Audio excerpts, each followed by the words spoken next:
First of all, I'd like to acknowledge my co-author, Pat, and also Steve C., who did most of the laboratory work for us. I'm going to talk about NOx formation during catalyst regeneration. Next.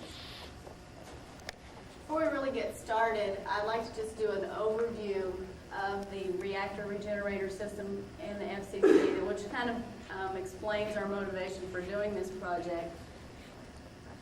The feed enters in at the base of the riser where it comes into contact with the hot FCC catalyst, which is acidic, made up of a dual component zeolite matrix. When it hits the catalyst, it reacts and forms the products, primarily gasoline, which is then fractionated by distillation.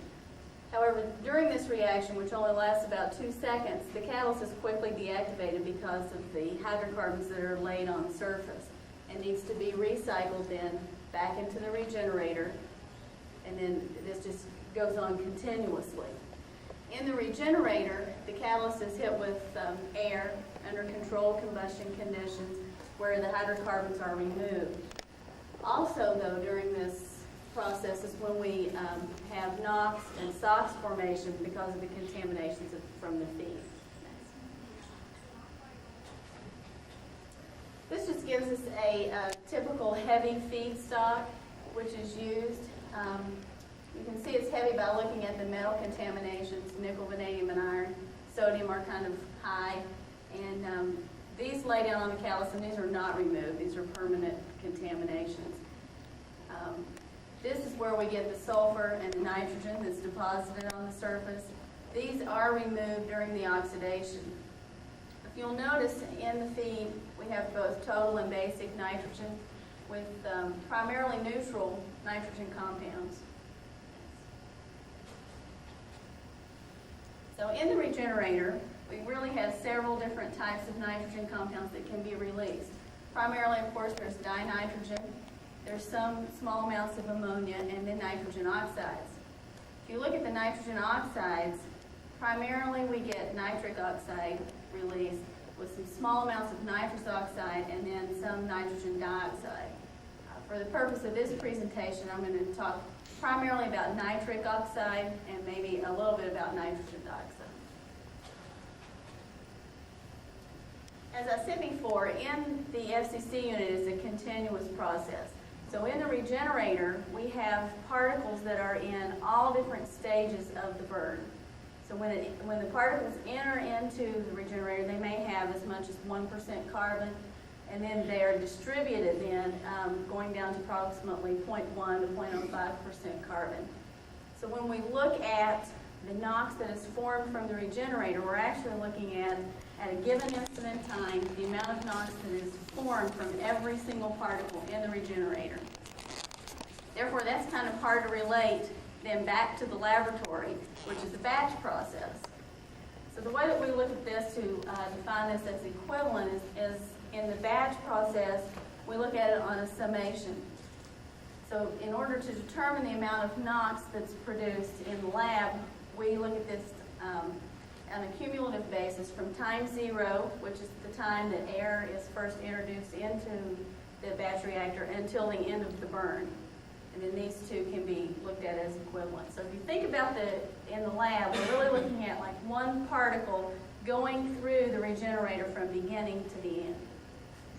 Next. This is just a simple block diagram of the laboratory system that we use. This is a quartz reactor, and we load 10 grams of a coked catalyst inside this tube. Then there's a fritted disc. We preheat by adding helium into this outer chamber, which then fluidizes the catalyst bed. This is put in a sand bath, which is maintained very isothermal. We preheat up to 700 degrees C, which is a typical regenerator temperature. Upon reaching the temperature and maintaining that, we then switch to a blend of oxygen and nitrogen. We did some experiments that ranged from 1% to 30% oxygen. Primarily for this talk, we're looking at 3% oxygen. When we collect the gases, this is done by looking at them using IR analyzers and then collected in the computer and analyzed. So we have have two sources of NOx that could be produced from the regenerator. We can have it from the fuel, which is what I said before, which this is from the nitrogen contamination in the feed that's deposited on the coat, can then be released as either ammonia or NOx. And then there's also the possibility of thermal fixation of nitrogen in the air, which is being added to the regenerator. However, if you look at the thermal NOx, it's really not expected to be a problem in a typical FCC regenerator.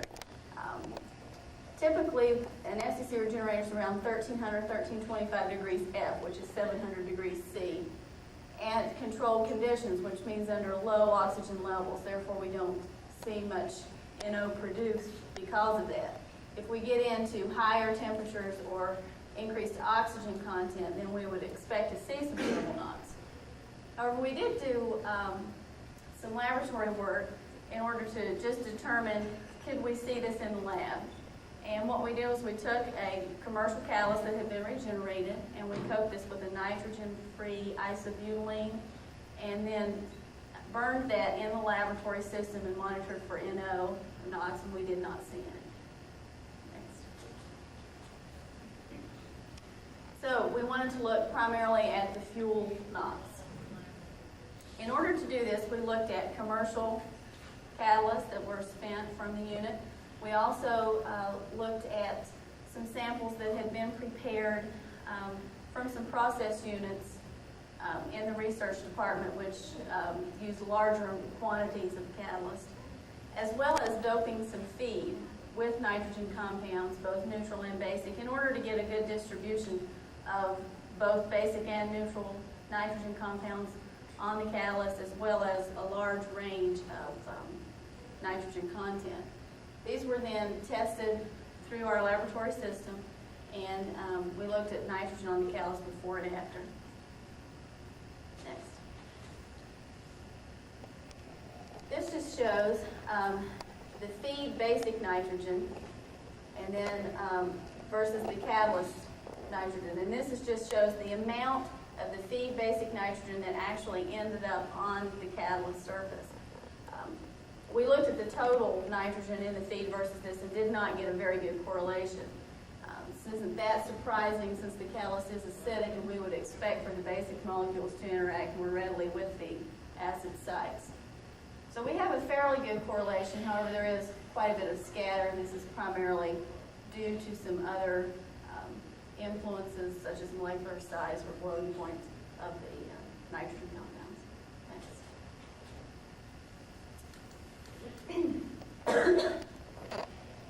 We then took these catalysts and burned them in the system, and we see a very good correlation between the catalyst nitrogen and NO that was actually produced.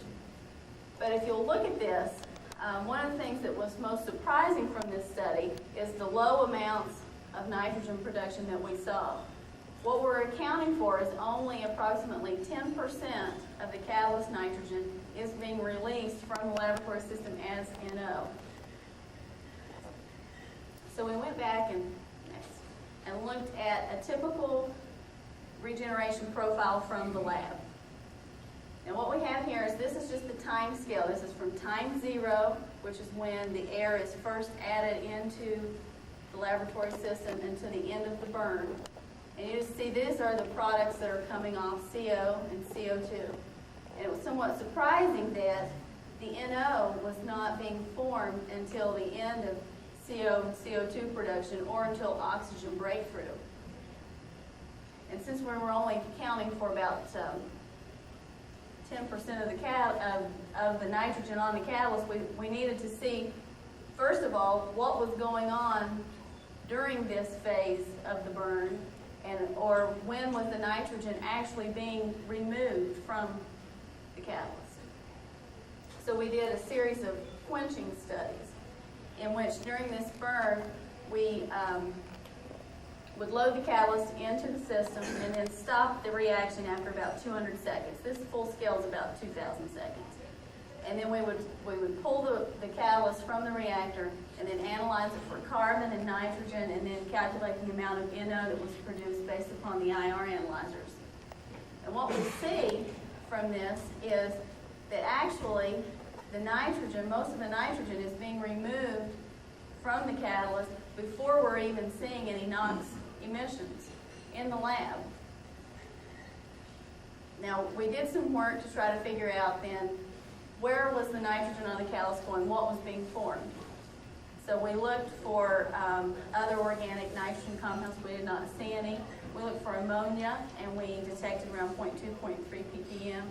But we came to the conclusion that this had to be primarily being released as dinitrogen. Now, the problem with this is that the molecules that are on the surface of the catalyst are large aromatic rings in which the nitrogen is incorporated. Therefore, it would not be very likely that the nitrogens on these compounds would be in close enough proximity in order to just desorb as dinitrogen. Therefore, we believe that an NO intermediate is formed which is mobile on the surface and then is then subsequently reused.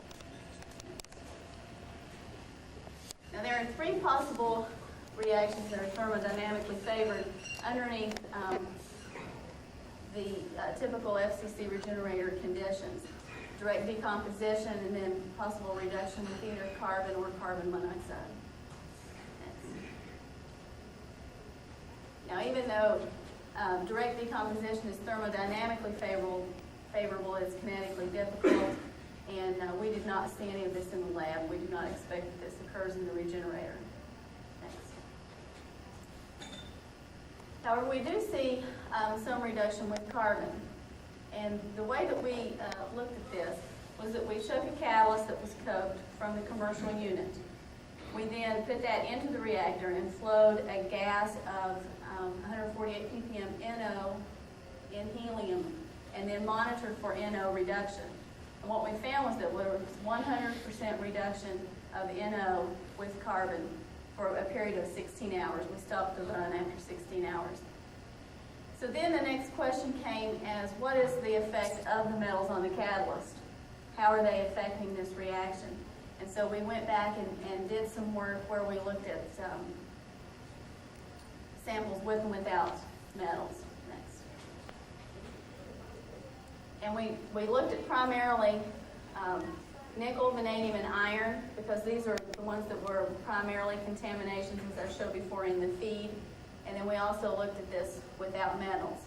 Now, without metals, we saw some reduction down from 148 to 100 ppm. And then with the iron, we saw initially a reduction down to 0, but as the time went on, the iron seemed to deactivate, and the NO emissions went back up to about 32 ppm. With nickel and vanadium, both by themselves, we saw complete reduction of NO with carbon. So we hypothesized that these contaminants that are on the surface actually serve as catalysts to reduce NO emissions with carbon present. Thanks. Now, we also see some reduction with carbon monoxide, and this experiment was similar to the carbon experiments, where we took except we took a regenerated catalyst with no carbon on the surface and loaded it into the reactor and flowed a mixture of CO and NO in helium over the surface to look for reduction. And what we found was a 98% reduction of NO with CO. And we did the same types of experiments with and without metals, and we did not see any difference. Next. So we believe that NOx is reduced in the FCC regenerator to dinitrogen, primarily from carbon that's on the surface of the catalyst and from CO that is actually formed from the regeneration of the catalyst, and that direct decomposition is not, little or no reaction occurs in the FCC regenerator. Next. So basically what we found from this study is that the nitrogen in the coke is primarily from the basic nitrogen that is in the feed. Approximately 10% of the nitrogen that is in the feed is actually converted to NOx in the FCC regenerator and in the laboratory. Primarily what we see is dinitrogen with trace amounts of ammonia, with reduction from carbon and from carbon monoxide, and that the contaminant metals actually catalyze the carbon and NO reaction. and that we really believe that feed pre-treating, I didn't much talk about this, but with hydrotreating, actually results in low nitrogen compounds in the feed, and therefore lower nitrogen on the surface and lower NOx. And that partial burn will be effective to control NOx in an FCC regenerator. Thank you.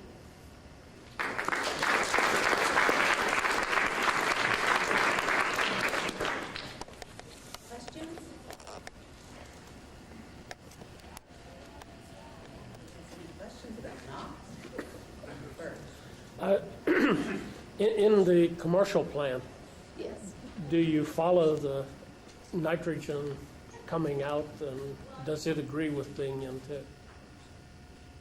Yes, we agree fairly well with what's seen in the commercial unit. Our numbers, actually, we see a little bit higher in the laboratory because we looked at those under complete burn, and in the regenerator, we looked at those under controlled conditions. So, yes. So you're saying that to control NOx, you only partially burn off the carbon. What type of economics is that basically does that reduce the efficiency of your process? No, I don't think, we're not saying that we're going to partially burn off the carbon. The carbon is still removed, but under the controlled conditions, we're able to be maintained in that first phase of the reaction where most of the nitrogen on the surfaces or the NOx that is formed is reduced either by carbon or carbon monoxide. And that does not decrease the amount of carbon you actually produce? No, it does not. Did you do something of a nitrogen balance as to how much is nitrogen going on the surface, how much is coming out as dinitrogen? Yes, we tried to look at the amount of dinitrogen and quantify that. And Dave Zalewski actually tried to do some experiments for us using the mass spec. But we have so many other products that interfere, like CO and CO2 that are being formed that interfere with NO and NO2. Plus, we had so much contamination. We tried to collect bag samples and then analyze those by GC. And when you're looking at ppm levels of nitrogen in an atmosphere of air, it's very difficult. We weren't very successful. Did you ever try to replace the nitrogen in the air? Didn't hurt yet. Helium, argon? No, we haven't tried it. So we still have to have a way to test for this. What we found is whenever we took the bag samples that there was actually Did you do that by GC? nitrogen there was nitrogen contamination, enough nitrogen contamination inside of the bag that no matter how many times we purged that out with helium, that we still, when we did the blank compared to the run through the system, the nitrogen levels, it was even at 0.1% was higher than the amounts that we needed to analyze. Well, we know that NOx emissions are influenced by temperature, mostly by the air-to-fuel ratio. So, did you investigate the influence of temperature?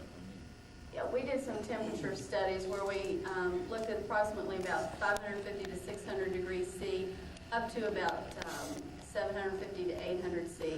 And really for our system, we did see some temperature. I actually saw the maximum NO production around 700 degrees C. And it decreased on both sides from that. The decrease wasn't that significant, however, and based upon the way that they can operate our regenerator, we couldn't see a significant decrease or increase based upon changing the temperature at the regenerator.